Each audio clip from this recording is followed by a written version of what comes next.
del Evangelio de Marcos. Y a la primera lectura nos hablaba saber dar al abatido una palabra de aliento. ¿Cuántas personas se encuentran en situaciones complicadas y difíciles y muchas veces necesitan de esa palabra, de ese ánimo, para poder sobrellevar muchas veces esas circunstancias adversas, difíciles, que a veces les toca vivir?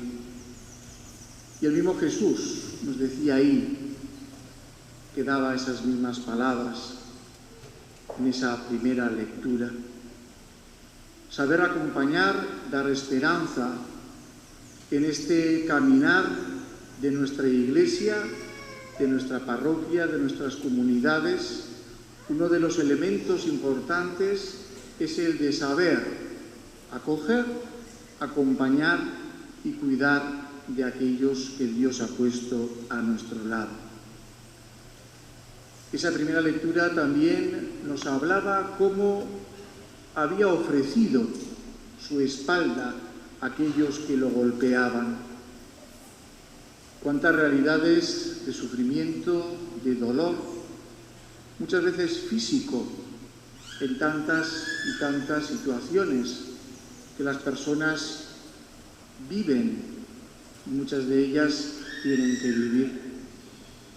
Ese sufrimiento físico, ese padecer de tantas personas. Hoy en día esa realidad la vivimos a nuestro alrededor, en las familias, en nuestras comunidades, con personas con las que conocemos, y ciertamente es un dolor el poder descubrir que esa realidad existe, pero como también nos decía, Dios me acompaña y me hace sobrellevar esa realidad complicada y dura, nos decía ahí. Descubrir cómo Dios nos acompaña en medio de nuestro dolor, en medio de nuestros sufrimientos, en medio de tantas realidades que marcan la vida de las personas y de las familias. El salmo que hemos escuchado nos invita a descubrir en esa antífona que nos cantaban: Dios mío, ¿por qué me has abandonado? A veces uno en medio de esas situaciones, muchas de ellas sangrantes, realidades tristes, uno puede tener la sensación de cómo Dios nos ha podido olvidar. Pero como bien nos decía esa primera lectura, Dios también me acompaña en medio de ese dolor, de ese sufrimiento. Dios no quiere ese sufrimiento para las personas. Si eso fuese así, sería un Dios terrible, sería un Dios sin corazón, sería un Dios que no hace empatía con nosotros. Y es justamente lo que descubrimos también en este día, como Dios nos guía, nos acompaña y nos cuida. Esa realidad de sentirse uno abandonado no es nuevo. Y esa realidad muchas veces tiene que sanar. Esa realidad muchas veces las tenemos que vivir sabiendo que Dios nos acompaña y nos cuida. La segunda lectura nos invitaba a descubrir, obediente hasta la muerte y muerte de cruz. Dios lo exaltó. Nos decía: toda lengua proclame que Jesucristo es el Señor. Ciertamente, en la lectura del Evangelio del que vamos a hablar después, también el mismo Jesús se da a conocer ante el Sanedrín, ante los sumos sacerdotes, ante aquellos que lo están golpeando, ante el poder religioso por un lado y ante el poder político en la figura de Pilato. Justamente es lo que vamos a vivir en ese triduo pascual. El Jueves Santo, con la instauración de la Eucaristía y también del amor fraterno, de la caridad. El viernes, en esa pasión y en esa muerte de Jesucristo que estaremos celebrando, para en la vigilia pascual vivir la resurrección, vivir esa promesa que Dios le hace a su pueblo, Dios nos hace a nosotros, por el cual resucita al tercer día. Y en la lectura del Evangelio que hemos escuchado, la primera de las escenas, ahí vemos cómo hay ese intento de prender a Jesús. El episodio también de la mujer con el frasco derramado sobre Jesús. Ahí aparece Judas Iscariote y ciertamente él se queja, pero se queja porque él iba a recibir ese dinero. La tercera de las escenas que hemos visto en el Evangelio es el lugar donde Jesús va a participar de esa cena pascual con sus discípulos.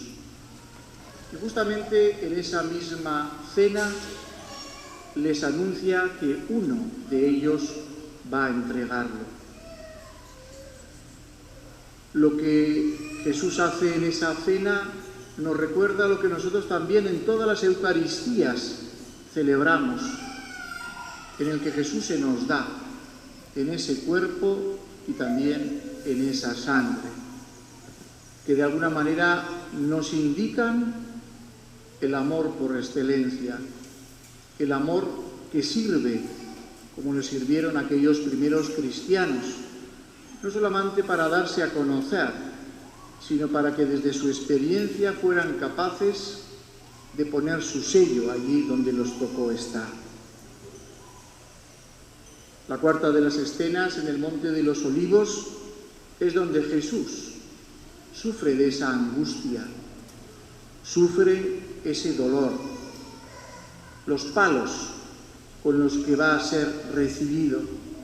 Y justamente en medio de eso, un gesto que tendría que ser hermoso y bonito, un beso, con eso Judas lo traiciona. Ciertamente, ese gesto se convierte en lo más horrendo, en lo más sucio, pudiéramos decir, por el que alguien entrega a una persona. Cuando nosotros le damos nuestro beso a nuestros hijos, a nuestra esposa, a aquellos a los que queremos y apreciamos, es un signo de lo que uno tiene en su corazón respecto de las otras personas. Y justamente aquí pierde todo su valor. Y no solamente eso, sino nos dice también en esa escena, todos lo abandonaron. No se quedó nadie con él, se quedó solo, porque todos lo abandonaron. La otra escena en la que aparece junto a los sumos sacerdotes, los escribas, los fariseos, ahí también de alguna manera se vive esa otra traición de la que Jesús va a recibir. Traición, mentiras, cosas que se inventan sobre él. Eso no es muy lejos de lo que hoy vivimos a nuestro alrededor. Uno, para salvar su situación, o salvar muchas veces lo mal que ha hecho las cosas, ¿a qué es lo que recurre? A la mentira. La mentira para salvarse algunas veces, pero otras veces para poner en mal a las personas. Y no solamente ponerlas mal a las personas, sino para destruirlas muchas veces. No digamos en el ámbito religioso, en el ámbito político, en el ámbito social, en la que la mentira El mismo Jesús, de alguna manera, se confiesa quién es Él. Cuando le preguntan si es el Hijo del Hombre, dice, sí, lo soy el Hijo del Hombre. Y entonces, sumo sacerdote se rasga las vestiduras, como diciendo, ¿qué más necesitamos para poder condenar a este hombre? Con eso ya es suficiente.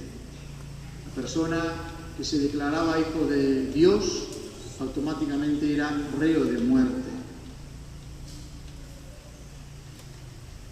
La sexta escena que hemos escuchado y hemos vivido en el día de hoy es la traición de Pedro.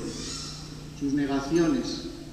Aquel que había dicho, yo no te voy a dejar aunque todos los demás te dejen. Yo por ti voy a dar la vida. Pues justamente no solamente no va a dar la vida, lo hará después, pero en ese momento le entra esa fragilidad humana y surgen especialmente las negaciones. La otra de las escenas es cuando está con Pilato, al que le pregunta lo mismo que le ha dicho el sumo sacerdote, él como poder político, también le preguntan, ¿eres tú el rey de los judíos? Tú lo dices. Para luego aquellos que estaban junto a él pidieran la crucifixión, no sin antes haber salvado a Barrabás. Desde la parroquia Santiago Apóstol, nosotros somos Notiomoa, en la edición de Marisol Serrato. Los